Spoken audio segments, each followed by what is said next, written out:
그러나 교회는 다른 공동체, 다른 모임과는 다르게 성령의 충만한 은혜를 얻고 그 성령의 충만한 능력과 지혜를 통해서 역사하는 모임이기 때문에 복음의 풍성함을 드러내고 전하는 일들을 끝까지 수행해 가는 것임을 우리가 살펴보았습니다.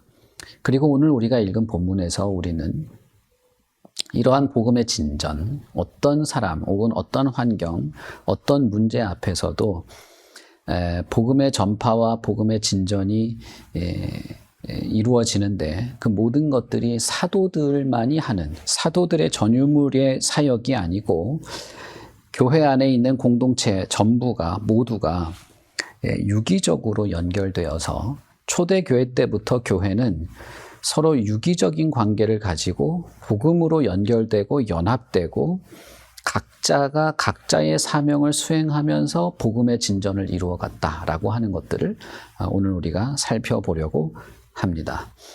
6장 1절을 보시면 누가는 그때의 제자가 더 많아졌다라고 말하고 있습니다. 사도행전에서 이제 제자라는 말이 처음 이제 언급되는 구절이 6장 1절이라 할 수 있습니다. 그전에는 오순절 성령 강림 이후에 물론 이제 제자들이 모여서 기도하고 어떤 장면이 있지만 그때는 믿는 자의 수가 많아졌다. 그날에 회개하는 자가 몇 명이었다. 이런 표현으로 되어 있죠. 그러나 6장 1절에는 그 교회 안에 들어온 자들이 이제 제자로 불릴 만한 사람들로 이렇게 언급이 되고 있는 것입니다. 그래서 그때의 교회에 믿는 자들이 많아졌다. 교회 안에 사람들이 많아졌다.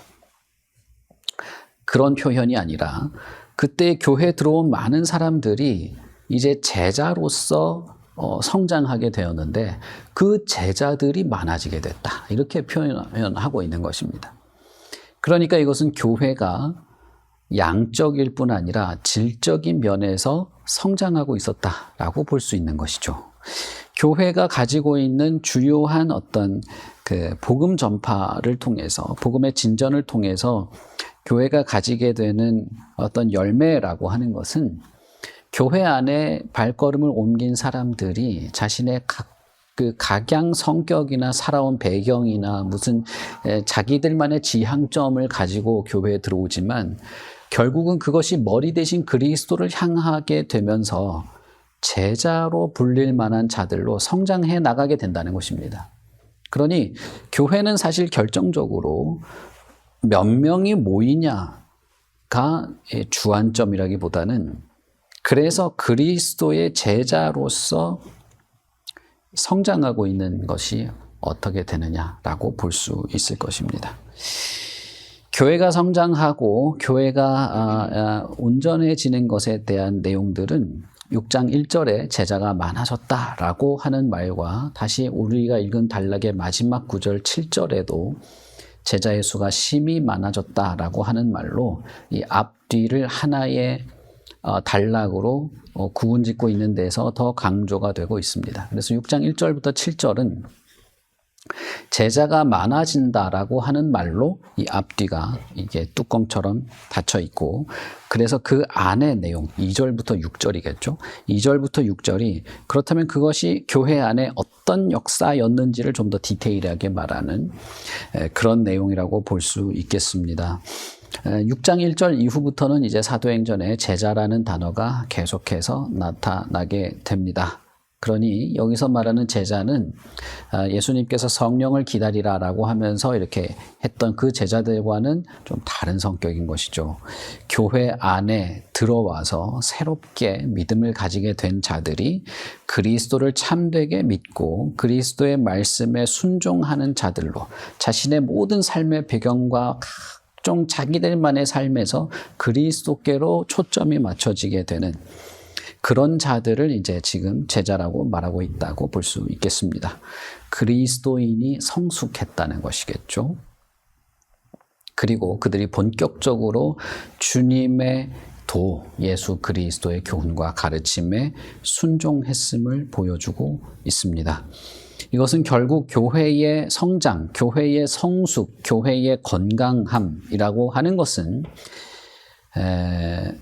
그 교회가 얼마나 재정적으로 독립이 되었는지, 그 교회가 얼마나 각양 어떤 행사나 프로그램을 감당할 여력이 되는지, 그런 것이 아니라 진정으로 그리스도를 따르고 그리스도께 복종하고 그리스도를 머리로 하는 자로서 삶과 이 분리가 되어 있지 않은, 그리스도를 따르는 것과 자신의 삶이 분리되어 있지 않은 인격적인 존재로서 살아가는가를 교회의 성장 혹은 교회의 건강함이라고 볼 수 있게 되는 것입니다. 교회의 질적 성장 혹은 양적 성장은 그런 면에서 주요한 초점을 가져야 합니다. 때로는 우리는 결핍을 가질 수도 있습니다. 어떤 경제적인 면에서, 아니면 숫자적인 면에서, 아니면 교회가 뭔가를 행하려고 할 때 여러 인적 자원이든 어떤 것이든 이 자원이 부족해서 하지 못하게 되는 그런 일이 있을 수도 있습니다. 이 조직이 제대로 정비되어 있지 않을 수도 있고 그럴 수도 있습니다만, 가장 주요한 초점은 무엇이냐 하면, 과연 우리가 그리스도의 제자인 교회로 더 온전해지고 있는가라는 것입니다. 그런 면에서 여러분, 교회는 기능이 필요한 것이 아니에요.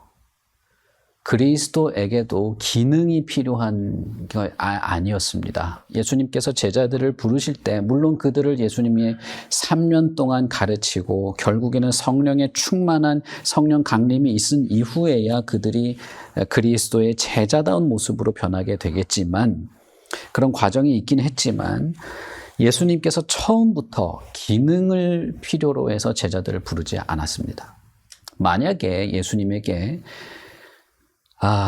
기능적인 사람이 필요했다면 그 갈릴리 그 바닷가에 그물을 이렇게 수선하는 사람한테 찾아갈 리가 없죠. 그 세관 그 성벽 앞에, 성문 출입구 앞에 앉아가지고 세금 매기는 사람한테 다가갈 리가 없는 겁니다. 여러분, 복음의 진전, 복음의 전파가 교회의 정체성이라고 한다면, 그렇다면 그것은 우리에게도 동일한 것입니다. 우리에게도 기능적인 인간이 필요한 것이 아니에요. 그것은 복음의 전파 혹은 복음의 진전의 주요한 어떤 핵심이 아니기 때문입니다. 우리는 사도행전을 읽으면서 그것을 분명히 알아갈 것이고, 이미 사도행전 5장까지 읽으면서 어떻게 복음의 진전이 이루어지고 있고 어떻게 그 나약한 인간들이 그렇게 대범하게 그 사내들인 공회에서 주님을 증거했는지를 우리는 살펴보았습니다. 산헤드린 공회와 우리가 살고 있는 이 세상과 우리의 일상이 크게 다를 바가 없어요. 우리가 담대하게 대범하게 주님을 증거하는 것은 재판장에서 하는 것이 아닙니다. 그것은 우리의 아주 일상적인 삶에서 나 혼자 조용히 있을 때 주님을 증거하는 것입니다. 예수 그리스도가 나의 주이시고 그가 나의 영혼을 살리고 그가 내 영혼의 위로와 소망이 되는 분임을 증거하는 것이에요. 혼자 있을 때도 그런 겁니다. 이 사도행전 6장은 그런 면에서 제자가 많아지고 있다고 말하고 있는 것입니다. 그러나 우리는 누가가 이 초대교회의 상황을 마냥 이렇게 로맨틱하게만 적지 않았다는 것을 잘 알고 있습니다. 누가는 아나니아와 삽비라의 이야기를 아주 적나라하고 노골적으로 적어놨고, 우리 6장에 우리가 읽은 이 단락도 사실은 교회 내부의 여러 부조리한 면을 한 사건이 있었음을 언급하고 있습니다.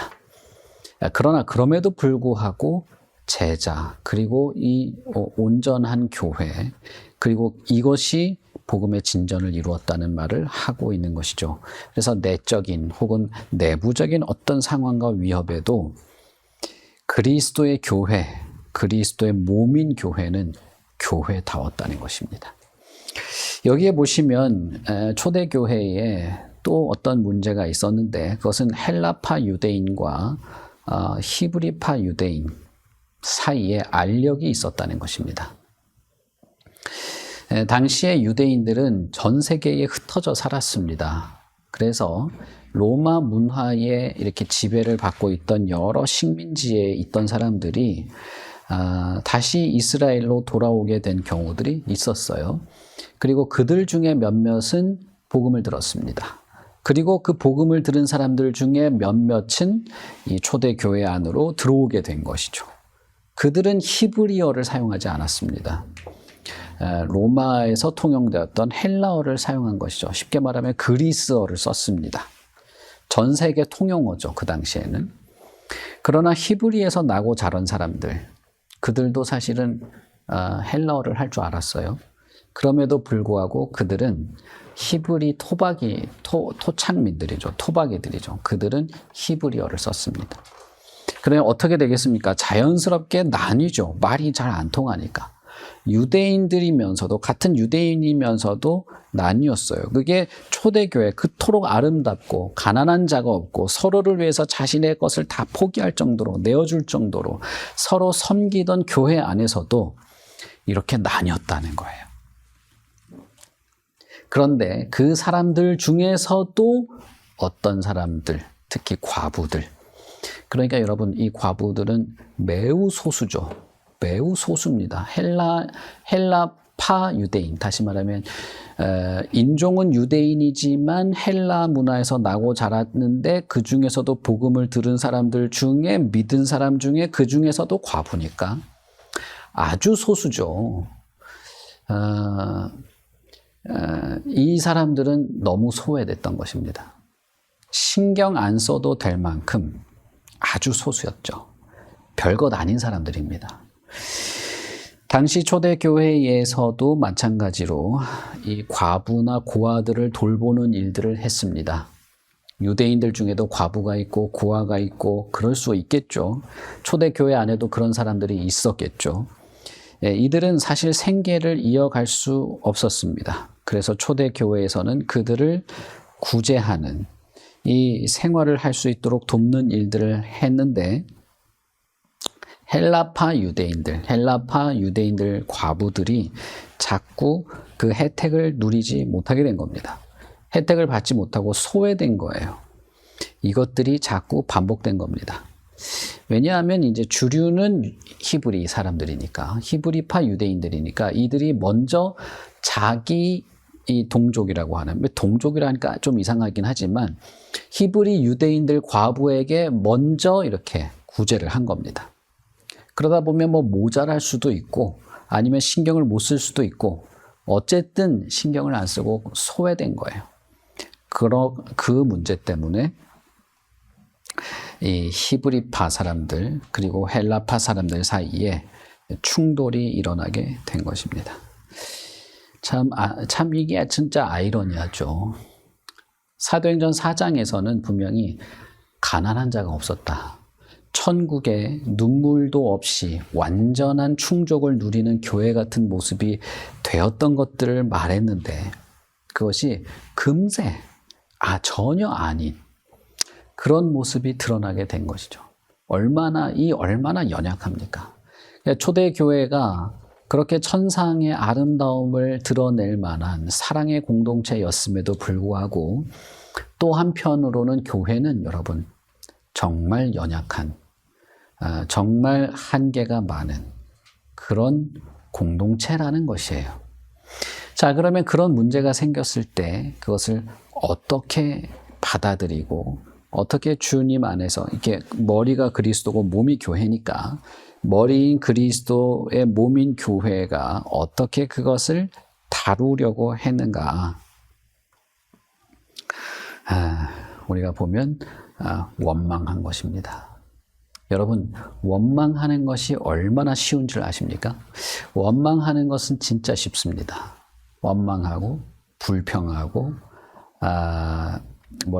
이 핑계를 대고 이 교회의 결핍이나 교회의 연약함이나 교회의 미진한 부분에 대해서 투덜거리고 이거 왜 이렇게 하는지 이해가 안 되네. 이거 뭐야? 이렇게 말하는 건 너무나 쉽습니다.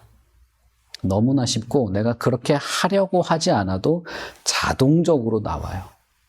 그것 때문에 아파하고 눈물을 흘리고 기도하고 내가 나서서 나 자신을 더욱 희생하고 내가 그 헬라파 유대인들에게 오히려 내 것을 나누어 주는 그 자기 것을 나누어 주는 것이 초대교회의 특징 중 하나였음에도 불구하고 자기 것을 나누어 주는 것을 하기보다는 불평하고 원망하는 것이 훨씬 쉬웠다는 거예요. 여러분, 이게 이제 초대교회 유대인들만 그런 게 아닙니다. 사실은 천상의 교회이긴 하지만 여전히 이 땅에 존재해야 하는 모든 교회, 그리고 그 교회에 속한 모든 인간, 결국 저와 여러분들이죠. 저와 여러분이 이런 문제에 직면해 있는 것입니다. 여러분들이 겉으로는 드러내거나 하지 않았을지 몰라도 아마 속마음으로는 그랬을 수도 있겠죠. 이게 나에게 있어서 아주 이렇게 중요한 문제가 아니더라도 스쳐 지나가는 정도라도 불평이 먼저 튀어나오는 경우도 있을 수 있습니다. 왜냐하면 사실 저도 그렇거든요. 이것 때문에 하나님 앞에서 엎드리기보다는 교회의 더 영광스러운 교회의 모습을 더욱 소망하게 되기보다는 그것 때문에 이렇게 불편해하고 귀찮아하고 때로는 이 교회가 잘못되었다는 생각을 하는 것이 있다는 것이에요. 그리고 약간의 매너를 가진 분은 그냥 속으로 생각하고 그렇지 않은 분은 막 꺼내는 거죠. 큰 차이는 없습니다. 초대교회 때도 그랬던 것이죠. 그때의 사도들이 어떤 이 교회를 이 문제를 해결하고 교회를 바르게 세우기 위해서 어떻게 했는지를 우리가 살펴볼 필요가 있습니다. 사도들은 이 문제가 발생했을 때 회의를 소집했습니다. 그리고 나서 문제점을 이렇게 점검을 하고 그것을 이렇게 진단을 하는데 그 진단은 이것입니다. 우리가 하나님의 말씀을 제쳐놓고 접대를 일삼는 것이 마땅치 않다라고 한 것입니다. 다시 말하면 사도들에게 있어서 하나님의 말씀을 가르치고 전하는 일들이 가장 중요하고 가장 핵심적인 교회의 어떤 것이었는데, 교회의 역할이었는데 이것이 무너졌기 때문에 이런 일이 발생했다고 말하는 거예요. 여러분 잘 보십시오. 사도들이 잠깐만 이게 행정적으로 문제가 있었구나. 이게 체크리스트를 했었어야 되는데 이게 안 됐구나. 이런 말을 한 게 아니에요. 그들은 우리가 하나님의 말씀을 제쳐놓고 가장 중요한 핵심을 약화시켜놓고 이거 구제하는 일에 너무 빠져 있었다를 진단한 것입니다. 여러분 좀 이상하지 않습니까?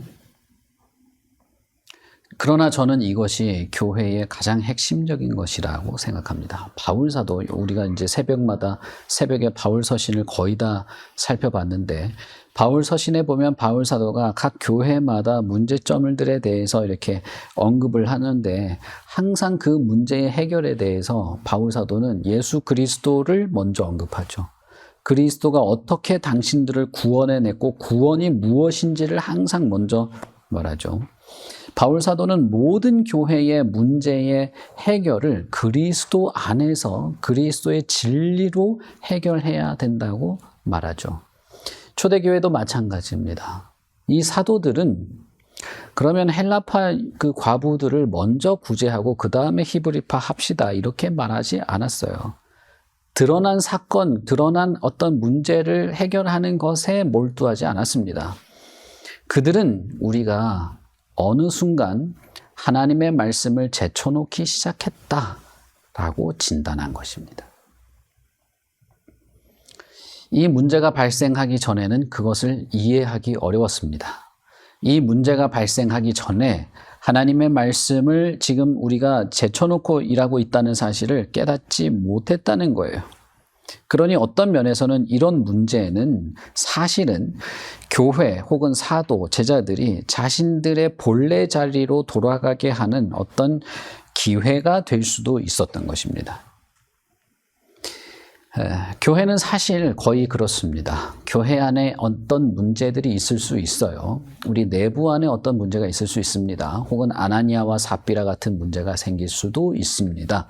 그러나 그것들은 사실은 우리 교회의 건전성 혹은 교회의 모든 성도와 제자들이 본분, 우리가 원래 있어야 할 자리에서 이탈하지 않았는지를 살펴볼 수 있는 좋은 기회가 될 수도 있는 겁니다. 그러니까 문제 자체에 집중하기보다는 그 문제를 통해서 우리가 더 회복되고 온전하고 이렇게 건전해지는, 우리가 혹시 소홀하게 된 본분을 잊지 않았는지를 살펴볼 계기로 삼았다는 것이죠. 사도들의 상황은 사실은 사람들이 점점 많아지고 그들 가운데 구제가 필요하고 도움이 필요한 사람들도 점점 많아지면서 바빠진 것이었습니다.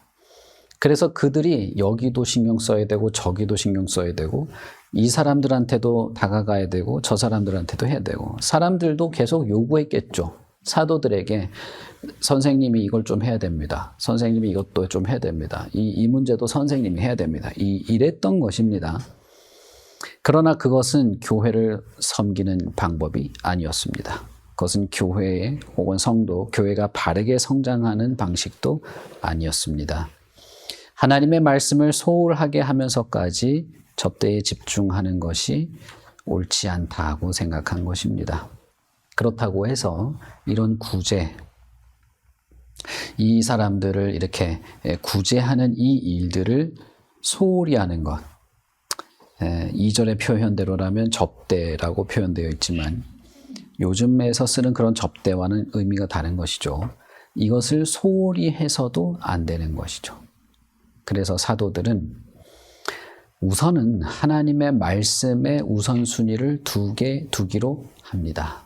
그리고 7명의 일꾼을 뽑아서 하나님의 말씀에 전념하는 것과 기도에 전념하는 것도 소홀히 하지 않을 뿐 아니라 구제를 하고 돕고 접대를 하는 것에서도 소홀히 하지 않도록 했습니다.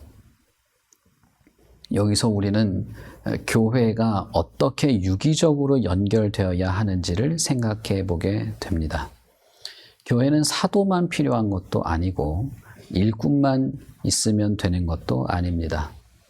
교회는 두 가지가 다 중요하고 그것이 실제로 복음의 진전을 이루어내고 교회가 성장하도록 하는 일이라는 것입니다.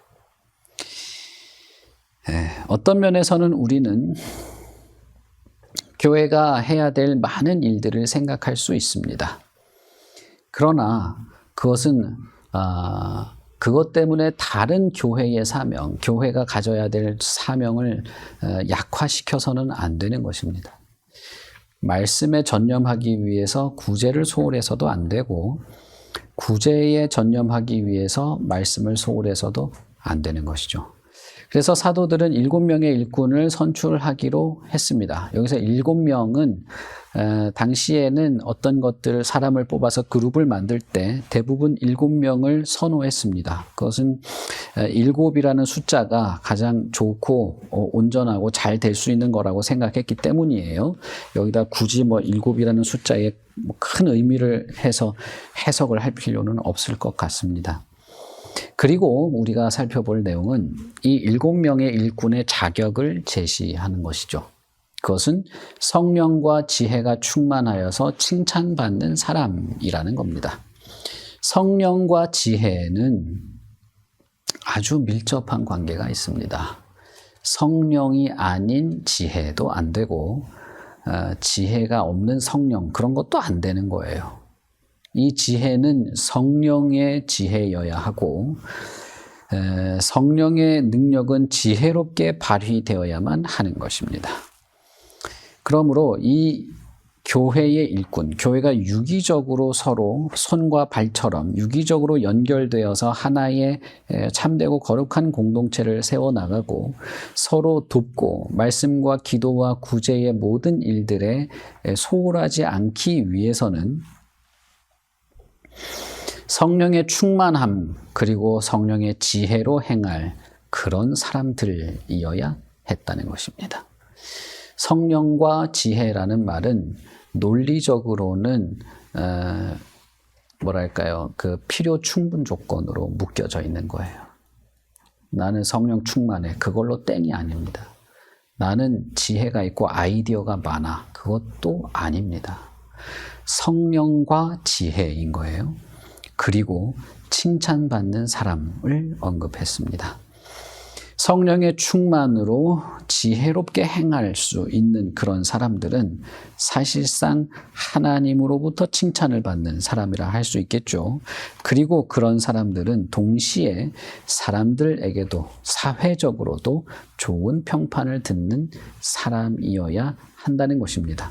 어떤 면에서는 우리는 성령의 충만하고 성령의 지혜로 행하는 사람이라면 사회적으로도 이렇게 인정받을 만한, 사회적으로도 좋은 평판을 들을 만한 사람이다라고 생각할 수 있을 것입니다. 이것은 매우 중요해요. 가끔씩 제가 참 당황스러울 때가 있는데 교회 안에서는 그렇게 막 신사적이었던 분이 사회에 나가거나 바깥에 나가면 완전 돌변하는 경우가 있어요. 와, 이럴 수가 있나 싶을 정도로. 예전에 제가 있던 교회에서 제가 담당하던 부서의 부장님이라고 생각하면 되겠죠. 제가 담당하던 부서의 이렇게 부장님, 장로님인데 이분이 공무원 생활을 오래 했어요. 그래서 그런지 모르겠는데 우리가 맡은 부서에서 하는 행사가 있어서 현수막을 주문했는데 현수막 찾으러 갔다가 현수막이 이제 마음에 안 드는 거예요. 잘못 나왔는지 마음에 안 들었는지. 그런데 거기 현수막 제작하는 그 회사의 젊은 여자 직원들이 이게 디자인을 하지 않습니까? 그 여자 직원들한테 내가 누군지 아냐 그러면서 내가 무슨 교회 장로다, 내가 무슨 공무원 정년 퇴임한 사람이고 내가 하면서 이 교회 일을 이렇게 엉망진창으로 하면 되냐 하면서. 근데 그 직원이 교회가 무슨 상관이에요? 자기는 시키는 대로 일하는 사람인데. 그러면서 사탄의 자식이다, 지옥에 빠져야 된다, 이렇게 난리를 치는데 제가 옆에서 어떻게 서 있어야 될지 모르겠더라고요. 여러분, 이렇게 들으면 진짜 이상한 사람인 것 같죠? 그러나 여러분, 우리라고 크게 다를 게 없습니다. 내가 어디 가서 그렇게 진상짓을 안 한다 뿐이지 내가 하는 행동, 말, 사람들에게 툭툭 던지며 하는 것들, 가정에서 자녀들이 나를 보고 느끼는 것은 완전 다를 수도 있어요. 제가 잘나서 이런 말씀을 드리는 게 아닙니다. 그렇다는 것입니다. 제가 예전에 방배동에 살 때가 있었습니다. 방배동에 부자라서 산 건 아니고 방배동 꼭대기. 거기는 눈이 오면은 집에 들어가지도 못해요. 거기 살 때 그 방배동 꼭대기 비탈길에 그 슈퍼 아줌마랑 제가 친해졌어요. 슈퍼에 사러 갈 때마다 이런저런 얘기하다 보니까. 근데 제가 진짜 놀란 것이 있습니다. 그 슈퍼 아주머니가 그 동네 사람을 다 알아요. 모르는 사람이 없어. 그래가지고 저 사람은 어느 교회 다니고 저 사람은 어느 교회 다니고, 내가 이제 그 전도사라고 하니까 저 사람은 어느 교회 다니고 저 사람은 어느 교회 다니고, 이쪽 교회는 무슨 일이 생겼고 저쪽 교회는 지난 주일날 뭔 일이 있었고 다 아는 거야. 제가 그래서 이 슈퍼 아줌마랑 미장원 원장님은 조심해야 된다. 근데 어느 집에 저 사람은 남편이 도망갔고 이런 얘기 쭉 하다가 어떤 아주머니가 들어왔는데 저 아주머니가 어느 교회 집사라는 거예요. 불안하죠, 벌써부터. 벌써 불안하잖아요. 그러면서 말을 꺼내는데 힘든 거죠. 그 아주머니가 그 슈퍼에서 난리를 친 게 아니에요. 그냥 와서 그냥 살 거 사고 간 거예요. 그렇지만 이 슈퍼 아주머니에게는 저 아줌마는 진짜 교회는 다닌다는데 왜 저러고 사는지 모르겠어. 교회 다니는 사람이 왜 저래? 그런 겁니다. 이것은 정말 다른 것입니다. 성령과 지혜는 교회 안에서 무슨 그럴듯한 걸 말하는 것이 아닙니다. 성령의 충만, 성령의 지혜로 행한다고 하는 것은 사실은 우리의 삶의 전반적인 것이 어떠냐도 포함하고 있는 것입니다. 그런데 왜 사도들은 교회의 일꾼을 뽑는데 이런 것을 생각했을까요? 하나님의 인정, 하나님의 칭찬은 단순히 종교 생활만을 말하는 것이 아니기 때문입니다. 성령의 충만한 자의 삶은 일상 전체가 성령의 지배를 받고 있는 것을 말하는 것이기 때문이에요. 하나님 앞에, 너희 앞에 하나님 외에 다른 신을 두지 말라라고 하시면서도 하나님은 내 부모를 공경하라라고 합니다. 부모를 공경하지 않는 자는 반드시 죽이라고도 했어요. 다른 사람에게 거짓말도 하지 말고, 다른 사람을 살인도 하지 말고, 도둑질도 하지 말라라고 했습니다. 그게 십계명 안에 같이 들어있는 거예요. 그리고 예수님이 뭐라고 말씀하십니까? 너가 다른 사람을 욕했냐? 그러면 너는 살인자와 똑같다.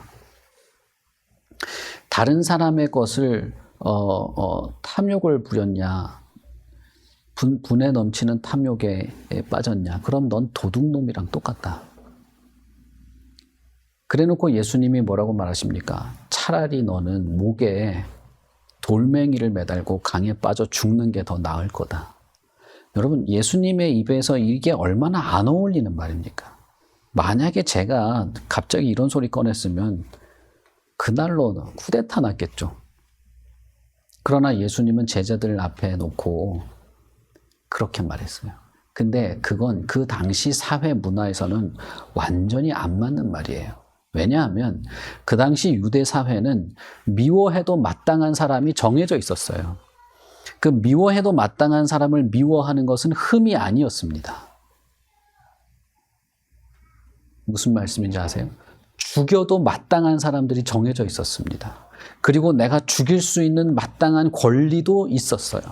내가 어떤 일 때문에 누구를 죽였어. 그러면 잘했어 라고 하는 문화였단 말이에요. 그 문화는. 그런데 예수님이 그런 사람들 앞에서 그 얘기를 꺼낸 겁니다. 저 사람이 미워? 넌 살인자 같은 인간이야. 너는 그냥 돌멩이를 매달고 빠져 죽어라. 이렇게 말한 거예요. 예수님이 장난친 게 아니에요. 예수님이 자신의 제자들에게 그렇게 하는 것입니다. 십계명을 철저히 지킨다고 하는 그 사람들 앞에서 십계명은 그런 게 아니라고 말하죠. 그리고 뭐라고 말해요? 너희는 서로 사랑해야 된다 라고 말한 것입니다. 그러니 교회의 일꾼이라고 할 때조차도 그것은 우리의 일상 전체가 하나님 앞에서 칭찬을 받을 만한, 하나님 앞에서 정직하고 사람들 앞에서도 정직한, 그래서 이것이 따로 분리된 게 아니라 하나인 성령과 지혜로 행하는 자여야만 했던 것입니다.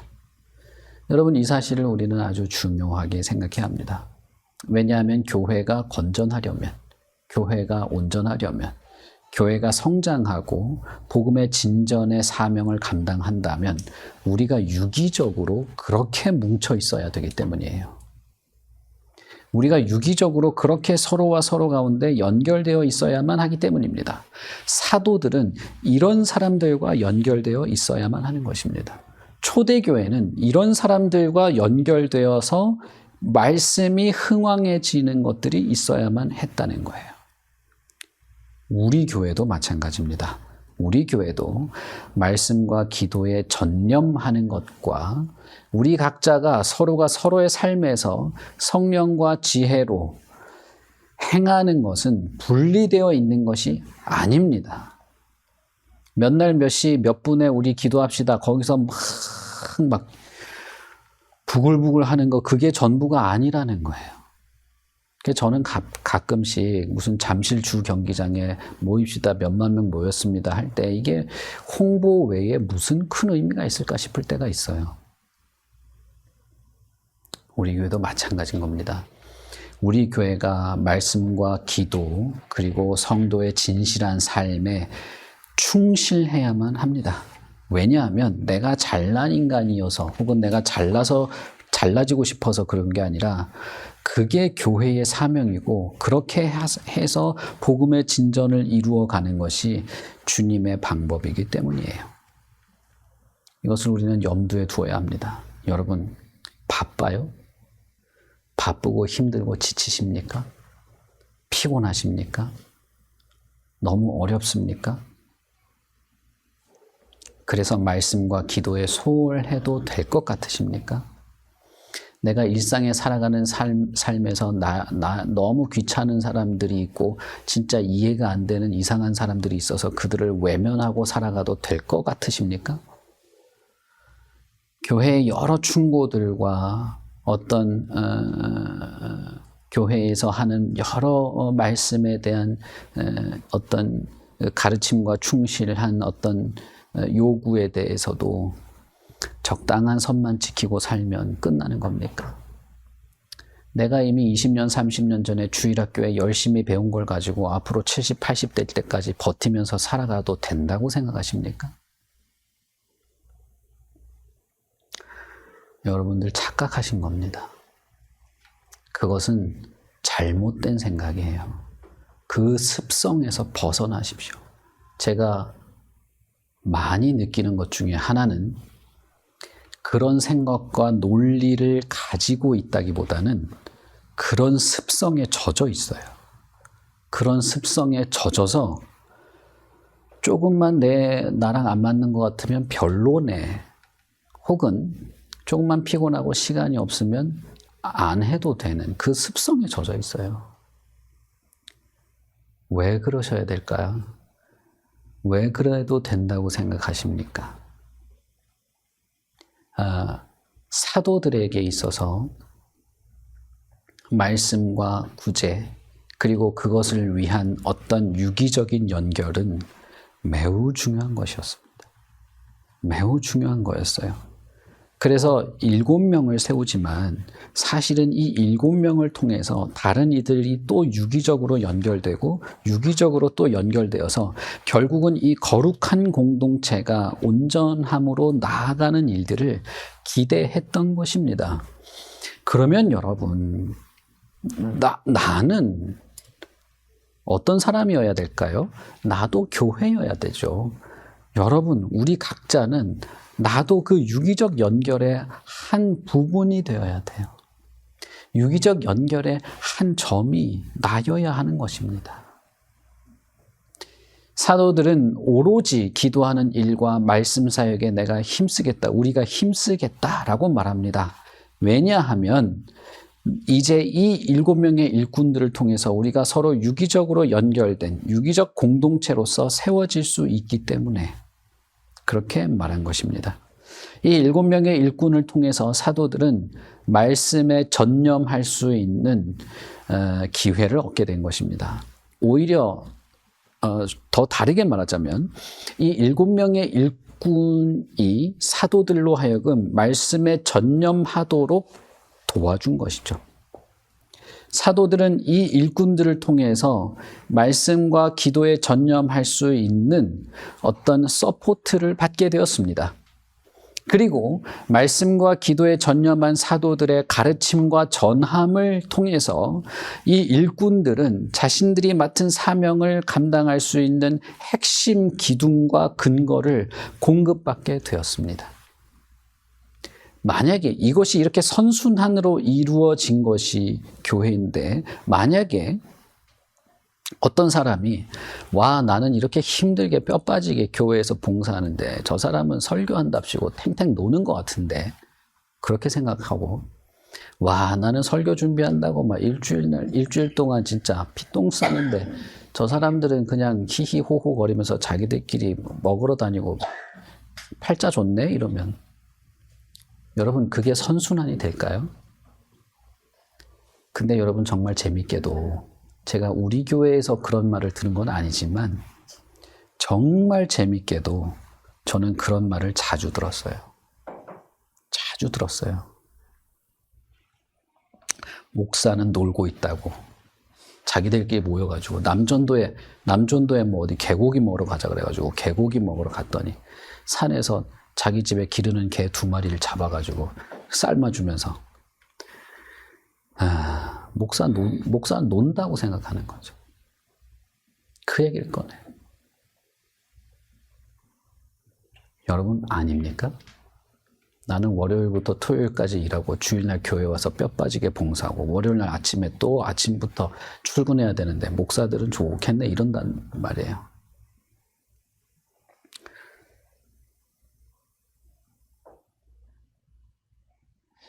유기적이라는 것은 그런 것을 말하는 것이 아닙니다.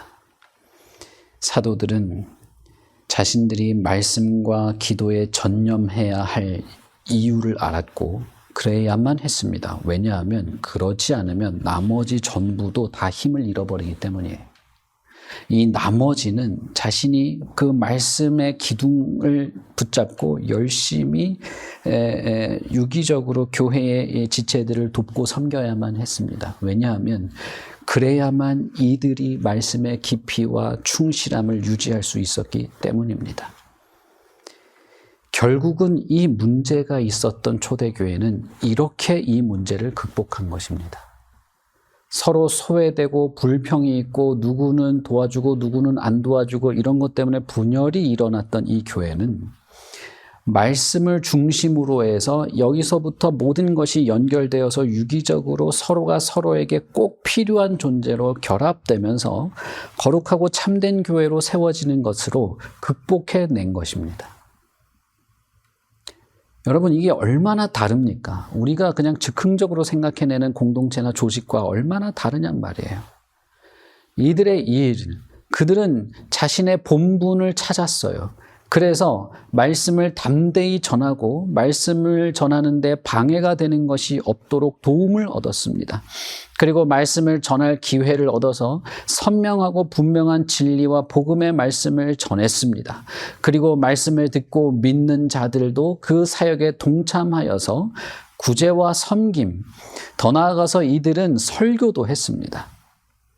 세례도 베풀었고 기도도 했고 심지어는 기사와 표적들도 일으키기까지 했습니다. 그러니 여러분, 이것은 사실 분리된 사역이 아니었어요.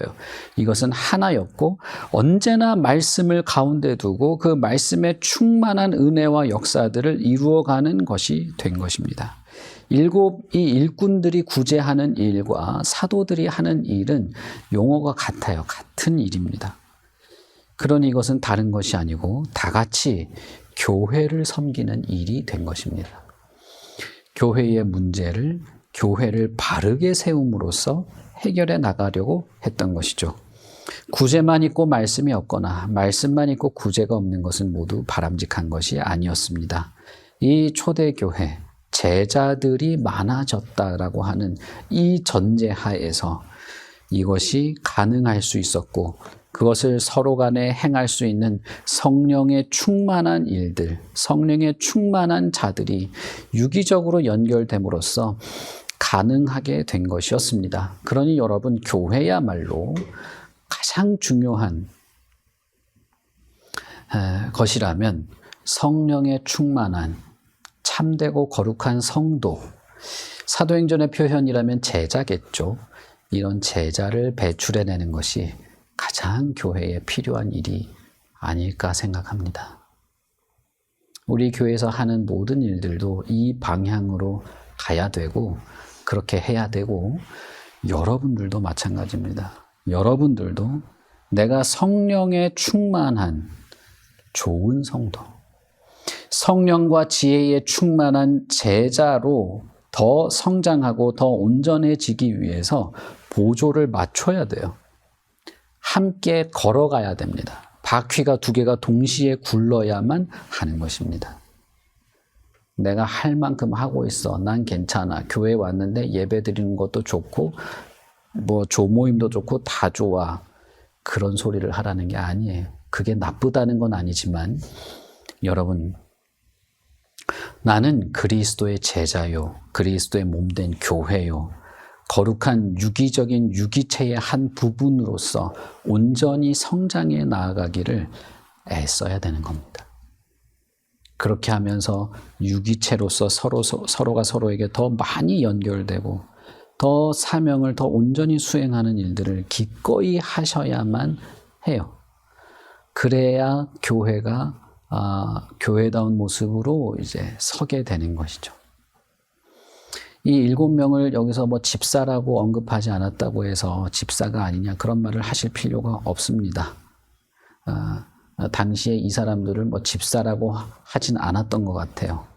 그럼 우리가 흔히 뭐 7 집사 이런 표현을 쓰기는 하지만 어쨌든 직분명이 중요한 것이 아니고 이들이 성령과 지혜로 충만한 유기적인 공동체를 이루는 자들이었다는 것입니다. 모든 사람들이 사도들의 결정을 기뻐하고 받아들였습니다. 그리고 믿음과 성령이 충만하여서 칭찬받는 이 7을 택하고 받아들였습니다. 이 7명 중에는 히브리파 유대인도 있고 헬라파 유대인도 있었습니다. 특별히 여기 보시면 5절에 보시면 유대교에 입교했던 안디옥 사람 니골라라고 되어 있죠. 그러니까 이 사람은 히브리파 유대인이겠죠. 우리가 잘 아는 스데반도 히브리파 유대인일 가능성이 높습니다. 왜냐하면 그 다음 단락에 이제 스데반이 잡혀 죽는 장면이 나오는데 이 스데반이 헬라파 유대인들만 모이는 회당에서 설교를 하고 있었거든요. 그러니까 아마 스데반도 헬라파 유대인이 아니었을까 그렇게 생각할 수 있습니다. 스데반도 마찬가지고 빌립도 마찬가지고 니가노르나 니골라도 마찬가지입니다. 이 사람들이 구제만 하는 사람들이 아니었고 회당에 가서 기도도 하고 말씀도 전하고 복음도 전파하고 이적과 표적도 행하며 세례도 베풀던 사람들이었어요. 그러니까 모든 사명과 사역, 교회의 모든 사명은 그냥 사소하게 내가 그냥 사소하게 내가 식당에서 봉사하고 뭐 하는 그런 일이라도 이 모든 사명은 말씀에 입각한 것입니다. 말씀에 충실한 것에서 시작된 것입니다. 어쨌든 그것이 유기적인 일들이었고 기뻐했고 그 결과 어떻게 됐는가? 우리는 잘 알죠. 그 결과 말씀이 더 풍성해졌습니다. 7절은 그 결과를 말합니다. 하나님의 말씀이 점점 왕성하여졌다는 것이죠. 이 7 일꾼, 유기적으로 연결된 이 사람들과 동역한 결과 사도들은 말씀 사역에 집중했고 그러므로 말씀이 점점 왕성해졌고 하나님의 말씀이 점점 왕성해지니 제자들의 수도 많아지게 되었습니다. 그러니 이 제자, 성령과 지혜에 충만하고 유기적으로 교회를 이렇게 구성했던 사람들이 많아지게 되었으니 더 말씀에 집중할 수 있게 되었겠죠. 그러니 왕성해지고 그 왕성해진 결과 또 제자들이 많아지게 되는 그런 교회가 된 것입니다. 그런 교회의 모습이 7절 마지막 결론이라고 할 수 있겠어요. 오히려 사도들이 말씀을 전하게 될 때 제자의 수가 많아지게 되고 그 많은 제자들로 인해서 제사장들조차도 회심하게 되는 일이 되었다는 거예요. 사도들 10몇 명 가지고는 안 됐던 일이에요. 그런데 이 제자들이 많아지게 되니까 그 제자들 중에는 제사장과 접촉하는 사람도 있었겠죠. 그런데 이들이 사회적 평판도 좋았죠. 그러니 제사장들도 거부감이 없었고 그 제사장들도 회심하게 되는 일이 일어나게 된 것입니다. 교회가 이렇게 복음의 진전을 이루어냈던 것이죠. 그러니 여러분, 저와 여러분도 복음의 진전을 이루어가는 주님의 거대한 계획의 일부분이 됩니다. 우리가 교회의 일부분이고 이렇게 작은 몇 명이 모이는 교회라도 그 거대한 강줄기가 흘러가는 듯한 그 복음의 진전에 주님의 도구로 쓰임을 받게 되는 것입니다. 교회답게 선다면, 교회답게 산다면, 교회답게 성장한다면, 교회답게 성령에 충만하다면, 교회답게 성령의 지혜로 충만하고 교회답게 성령의 지혜로 살아가고 행한다면 우리는 사도행전의 역사를 반복하며 살아가는 주님의 교회로 살아갈 수 있게 되는 것이죠. 그런 면에서 교회는 어떤 위협과 어려움 속에서도 복음의 진전을 이루어내게 됩니다. 복음은 원래 그런 것입니다. 그러면 여러분, 제가 마지막으로 드리고 싶은 말은 이것입니다. 여러분, 방관자로 남지 마십시오. 그 거대한 물줄기가 흐를 때 옆에 자갈밭의 자갈처럼 나 저거 잘 아는데 하면서 남아있지 마십시오.